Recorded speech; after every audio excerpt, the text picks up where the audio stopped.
وإلى مشايخنا والمسلمين أجمعين خصوصا إلى والدينا وأمهاتنا وأسرتنا وقرابتنا أجمعين وخصوصا إلى حاجاتنا ودعائنا في الآخرة وخصوصا إلى سيدنا وشيخنا الشيخ محمد عنس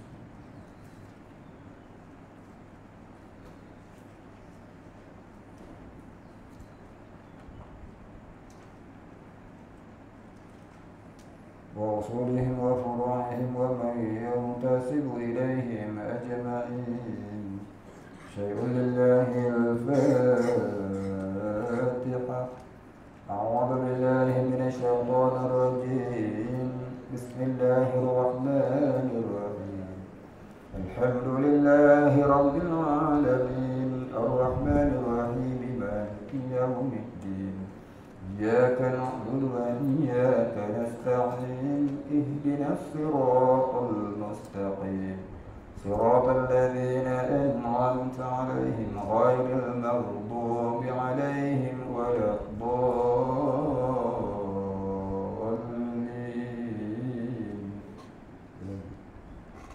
الحمد لله رب العالمين والصلاة والسلام على أشرف الأنبياء والمرسلين وعلى آله وصحبه أجمعين.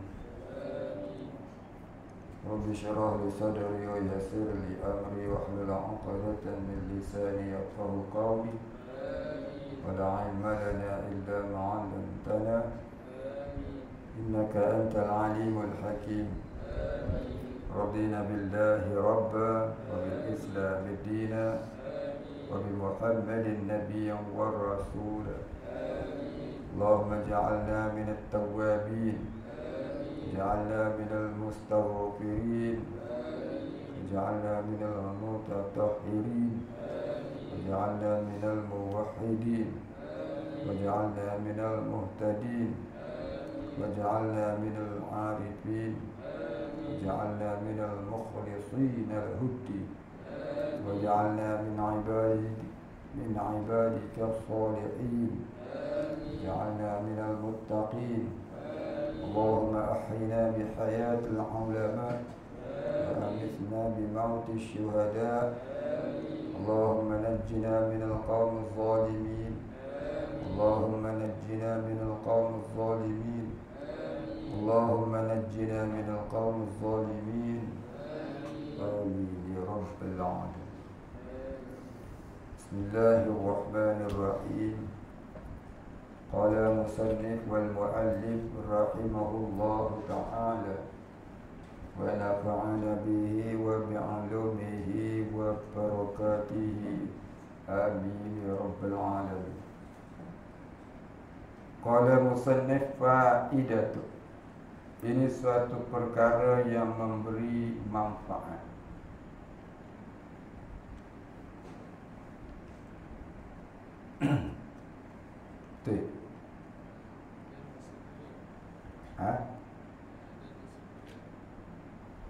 Masuk pula dalam berbuat mungkin.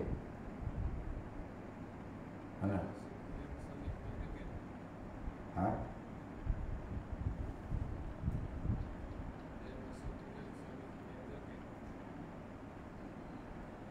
Tak mana?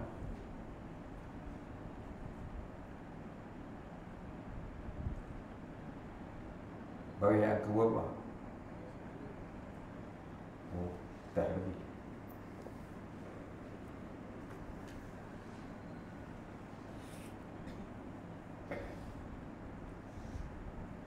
Itu ya situ. Saya baca lah, tak baca lagi. Dan masuk pula musannif menyatakan bahagi yang ketiga, yaitu harus pada hak Allah Ta'ala yang wajib atas tiap-tiap mukallaf mengiktikad akan dia, yakni berpegang teguh dengan dia, mengakui dan berpegang teguh.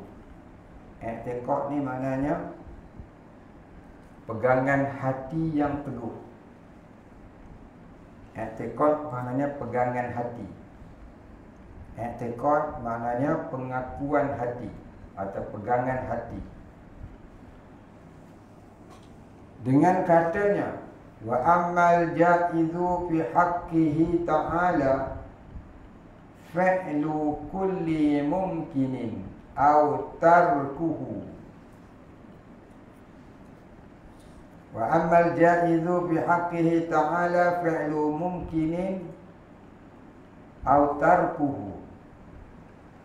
Artinya, dan adapun yang harus pada hak Allah Ta'ala itu, iaitu berbuat tiap-tiap mungkin atau meninggalkan dia. Ataupun daripada mulut guru saya dulu, dia kata harus pada hak Allah itu ialah hukum pemerintahan Allah Ta'ala yang tidak ada had dan sekatan. Hukum pemerintahan Allah Ta'ala yang tidak ada had dan sekatan. Maknanya tidak ada sempadan, tidak ada batasan. Hukum Allah, Allah memerintah dengan tidak ada had, tidak ada sekatan, tidak ada sempadan.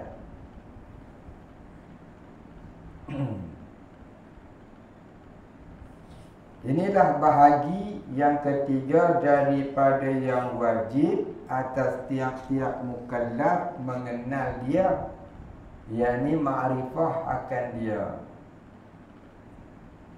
Dia kata mengenal, bukan mengetahui. Mengenal tu maknanya apa? Iaitu merasakan di dalam hati dengan rasaan idrak. Mengenal tu maknanya idrak di mata hati. Bukan hanya mengerti, tapi mengenal. Idrak di mata hati. Alif dal ra alif ka, idrak. Alif dal ra alif ka, idrak. Apa makna idrak?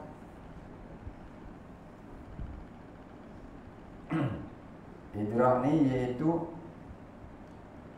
ketimbulan di dalam hati. Ketimbulan di dalam hati. Ketimbulan di dalam hati akan kesungguhan Allah itu ada, yang bersifat dengan segala sifat kesempurnaan yang tak terhingga banyaknya, yang tidak sekali-kali bersifat kekurangan, yang ianya memerintah sekalian alam ini dengan tidak ada had dan sekatan.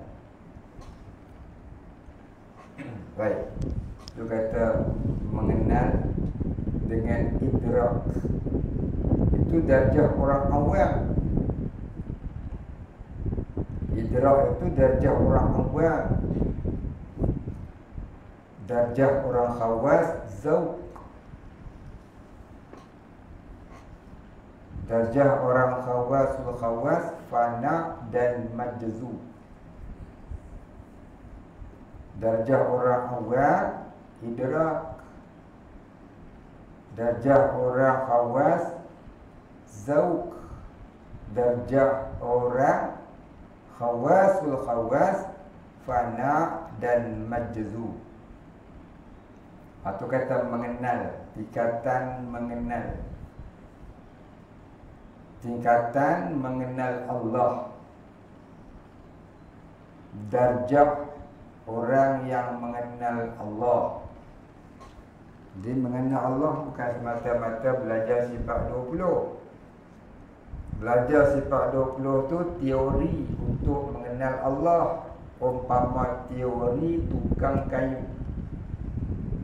Itu kata Syekh Isa bin Ahmad Ansarullah Asy-Syatari. Dia kata belajar sifat 20 tu teori untuk mengenal Allah umpama teori tukang kayu. Maknanya tukang rumah belajar teori buat rumah tapi belum buat lagi. Teori itu, teori ni belajar atas kertas ya. Belum praktikal lagi. Praktikal ni apa dia? Dia turun pergi menukang, buat rumah sampai siap. Baru namanya tukang. Jadi kalau dia belajar ya, tapi dia tak buat rumah pun, tu namanya tu bukan tukang. Itu namanya burung kakak tua diajar bercakap. Jadi kita ni burung kakak tua yang diajar bercakap lah. Pasal belum ada idrak pun di mata hati. Belum ada idrak pun di mata hati. Cuma kita belajar dan mengerti. Belum lagi idrak. Kita ni orang awam yang amat rendah. Yang baik sikit pada hayawanun natiqah. Apa dia hayawanun natiqah? Binatang yang boleh berkata-kata. Jadi binatang yang boleh berkata-kata ni siapa? Orang yang langsung tak beriman dengan Allah. Kita ni orang awam yang low class. Kita ni lah, saya tak kata siapa, saya kata kita, saya lah termasuk. Tuan-tuan, perempuan saya tak tahu. Kita hanya belajar lalu kita mengerti. Idrak ni belum. Idrak ni orang yang sudah ada dalam hatinya al-khawf war-raja, takut kepada azab Allah dan harap kepada rahmat Allah. Ada dalam hati itu tak hilang-hilang. Macam ada semalam yang bertanya. Dia tanya apa? Dia tanya dia rasa takut pada azab Allah. Macam mana nak mengatasi? Nak mengatasi apa? Kalau boleh nak duduk atas lagi pada tu.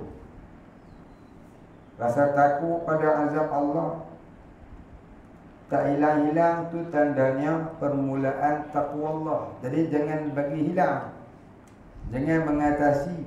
Bahkan hendaklah duduk lebih atas pada tu. Atas pada tu apa? Zuhud. Atas lagi apa? Sabar. Atas lagi apa? Syukur. Sampai dah seterusnya. Al-khawf dan ar-raja itu baru permulaan masuk gerbang taqwa Allah. Sehari apa pergi Jumaat dia dengar Tok Khatib, ittaqullaha haqqa tuqatih. Bertakwalah kamu dengan takwa yang sebenar-benar. Apa dia takwa? Takwa bukan takut kepada Allah. Takut pada Allah sifat permulaan bagi takwa. Takwa maknanya takwa bimakna al-wiqayah. Wiqayah maknanya memelihara diri, memelihara hubungan dengan Allah. Kalau wiqayah maknanya pemeliharaan. Jadi memelihara hubungan kita dengan Allah. Maka mula-mula orang memelihara hubungan dengan Allah, timbul dalam hatinya perasaan al-khawf dan ar-raja tak hilang-hilang. Rasa takut dia dengan Allah, rasa takut azab Allah. Jangan pergi makan ubat mental pula. Tak payah. Jaga perasaan tu jangan hilang. Kalau hilang susah. Mula-mula dia datang, dia hilang. Dia datang, dia hilang. Dia datang, dia hilang. Sampailah dia duduk di hati tak hilang-hilang. Itu namanya orang taqwa Allah. Kalau kejap ada, kejap tak ada, selalunya tak ada, itu maknanya belum masuk darjah taqwa Allah. Iman ada, taqwa belum ada. Jadi kebanyakan orang yang beriman di akhir zaman ini Imannya ada, takwanya belum ada. Umur dah dekat 60, tapi takwa belum ada. Kalau mati macam mana kita? Baik, habis.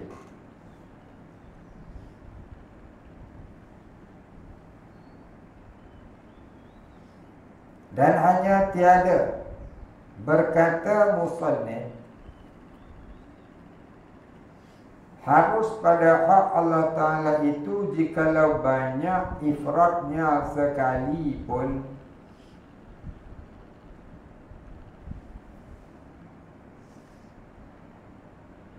Dan hanya tiada berkata musannif, ini tetapi tidak berkata oleh musannif.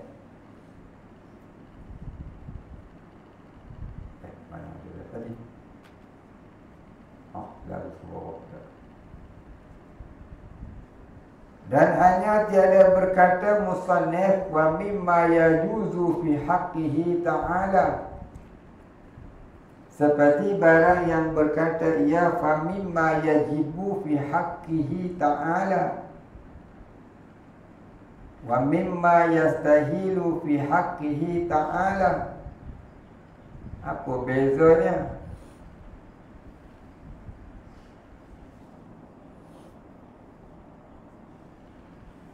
Wa mimma yajuzu fi haqqihi,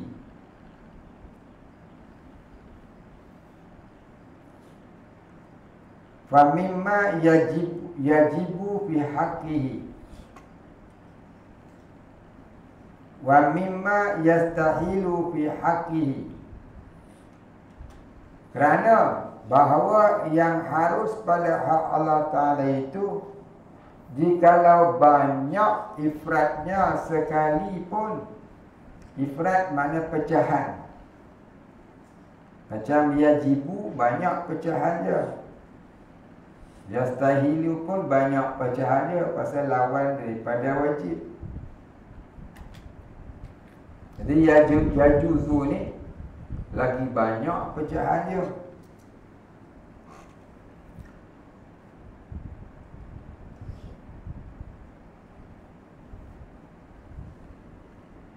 Tersimpan ia pada barang yang menyebut ia akan dia jua. Tersimpan ni terkandung pengertian segala yang harus itu pada hak Allah. Maka iaitu berbuat mungkin atau meninggalkan dia, yang mengadakan mungkin ataupun meniadakan dia, maka masuk di dalam berbuat tiap-tiap mungkin itu memberi pahala oleh Allah Ta'ala akan orang yang berbuat ibadah. Ini termasuk dalam menjadikan mungkin itu ialah memberi pahala kepada orang yang beribadah. Apa dia mungkin? Apa dia mungkin? Mungkin apa ilmu?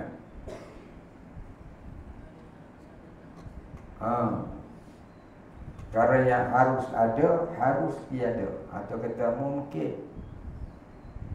Yang pasti tiada, itu nama apa? Yang mesti tak ada, apa dia? Mustahil. Yang mesti ada, itu wajib. Ini hukum akal. Hukum akal ada 3. Wajib, mustahil, harus. Siapa tak erti, tak ada akal.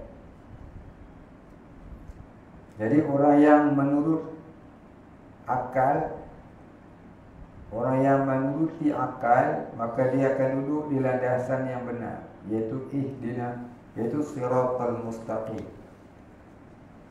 Orang yang tak ikut akal ni, dia ikut nafsu. Maka orang kafir tu, dia kafir bukan sebab pakai akal, sebab dia pakai nafsu. Orang pakai akal tak jadi kafir.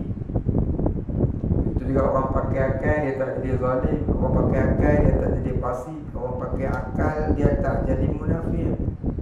Nyarut jadi fasik, jadi kafir, jadi zalim, jadi munafik, jadi syirik, jadi itu, jadi ini itu.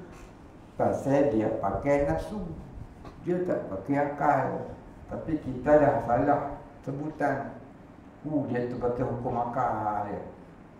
Nak sebut pada orang yang menuruti nafsu. Tak betul. Kalau dia pakai hukum akal, tak jadi mengarut dia. Sebab jadi mengarut sebab tak pakai hukum akal. Tak hati pun hukum akal. Baik, habis.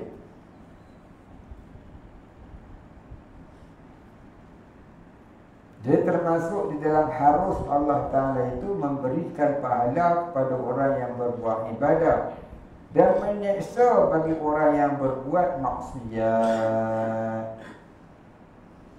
Titik. Apa maksud dia maksiat? Kedurhakaan. Maksiat ni maknanya kedurhakaan. Lawannya apa? Taat. Apa maksud taat? Kepatuhan. Kepatuhan, patuh. Taat cakap Arab. Melayu dia ambil taat dan patuh. Dia kata. Taat tu cakap Arab. Melayu tu patuh. Ketaatan cakap Melayu kan cakap Arab. Cakap Melayu separuh, Arab duduk tengah-tengah. Hujung ni Melayu ke tengah-tengah tu Arab, taat. Hujung tu Melayu boleh tan.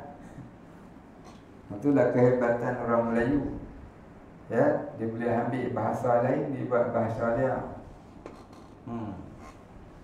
Sebab kita kurang bahasa, kurang istilah, maka boleh kita terjemahkan taat itu kepada patuh.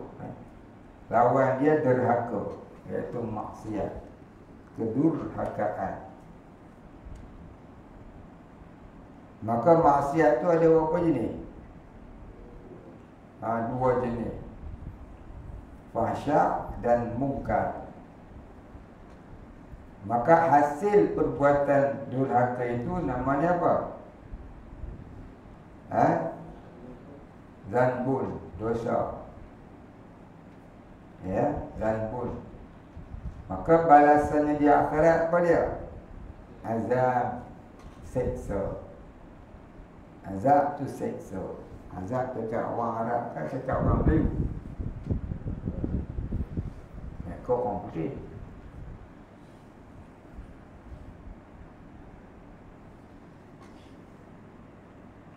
Dan masuk pula membangkitkan oleh Allah akan segala rasul kepada segala hamba-Nya. Dan masuk pula memberi rezeki bagi orang yang kaya, dan tiada memberi rezeki bagi orang yang fakir. Maka itu semuanya harus pada hak Allah.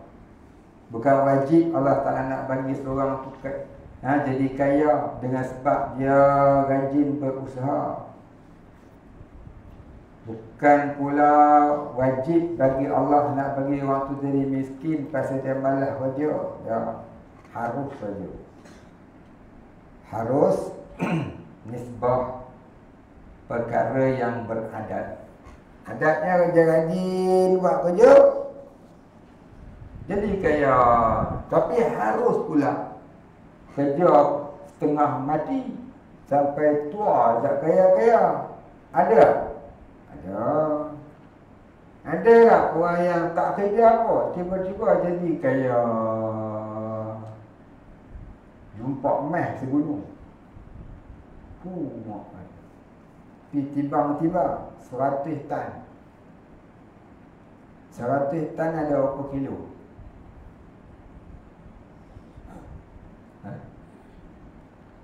Lupa lah. Kau hancur sebutlah 4 juta kali pun.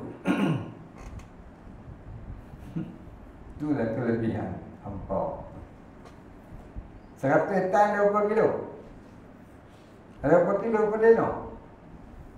14 kilo setengah. 14 kilo setengah ada. 100 tan berapa kilo saya? 16 kilo. 16 kilo. Siapa tahu? 1 tan apa kilo? Susahnya hari tu dah beritahu dah. Macam mana nak mengajar faraid lagu ni? Tu pun ada yang kata nak ambil SPM. Soki, 1 tan berapa kilo?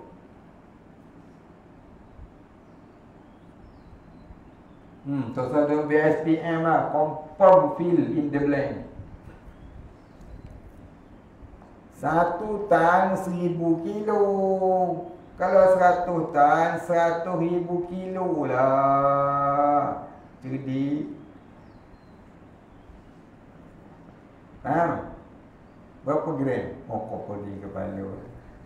Berapa gram pula dah. HP hak tu dulu lah senang lah. Matematik yang tadi. Nak pandai tauhid, kena pandai matematik. Orang pandai matematik, kalau dia ngaji tauhid, dia mudahnya. Mudah faham. Siapa? Tauhid ini membawa kepada pengertian mafhum firman Allah, hisablah dirimu sebelum kamu hisab. Hisab tu hisab. Kisah kau. Hisab tu. Hitunglah dirimu sebelum kamu dihitung. Dia suruh kira. Kirakan dirimu sebelum kamu dikira. Kira tu matematik lah. Hisab cakap Arab, kira cakap Melayu, matematik tak cakap apa tu, Jerman ke apa tu. Sebab tu kaji-kaji lah duduk saja buat matematik. Saya suruh lama dah. Saya pun tak ada lah. Kan, duduk saja kira. 70,000 kali 45,000 berapa? Berkira. Tulis tengok. 70,000 kali 45,000 berapa juga? Itu soalan nombor 1. Soalan nombor 2. 475,000 kali 352,000. Dua soalan ikut lah. Hari tengah hari pada Jumaat saya nak tengok siapa salah. Tengok siapa betul. Pasal susah nak betul. Orang perempuan pun buat lah. Sekali pada Jumaat main tak. Jangan tiru lah. Tiru. Apa tiru? Saya tak tahu. Tapi apa yang tahu lah. Apa tak tiru. Kan tak? Jadi kalau nak reti, jangan tiru buat sendiri. Manjada wajada. Siapa berusaha dia dapat. Siapa meniru, dapat tiru lah. Dah 2 soalan. Dah cukup dekat tu. Kemudian katanya faidatun.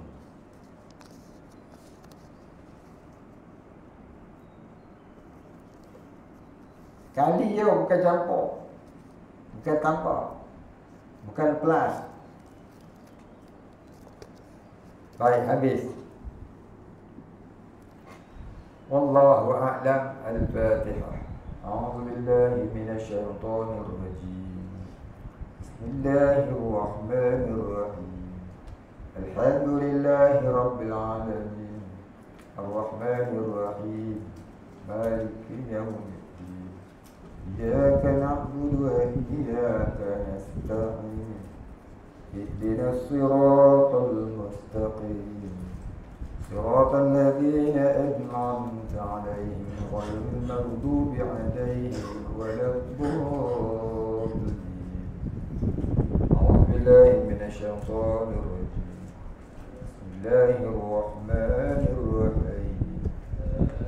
الحمد لله رب العالمين والصلاة والسلام على أشرف الأنبياء والمرسلين وعلى آله وصحبه أجمعين. اللهم اغفر لنا ذنوبنا وارحمنا أنت الغفور الرحيم. اللهم اغفر لنا ذنوبنا ولوالدينا وارحمهم كما ربيانا صغارا، ولمشايخنا وللمسلمين أجمعين برحمتك يا أرحم الراحمين. اللهم نوّر قلوبنا بنور معرفتك يا فتاح يا رزاق، افتح لنا فتحا قريبا ما فتحته على أنبيائك وأوليائك وعبادك الصالحين. اللهم نجنا من القوم الظالمين، اللهم نجنا من القوم الظالمين، اللهم نجنا من القوم الظالمين. والحمد لله رب العالمين.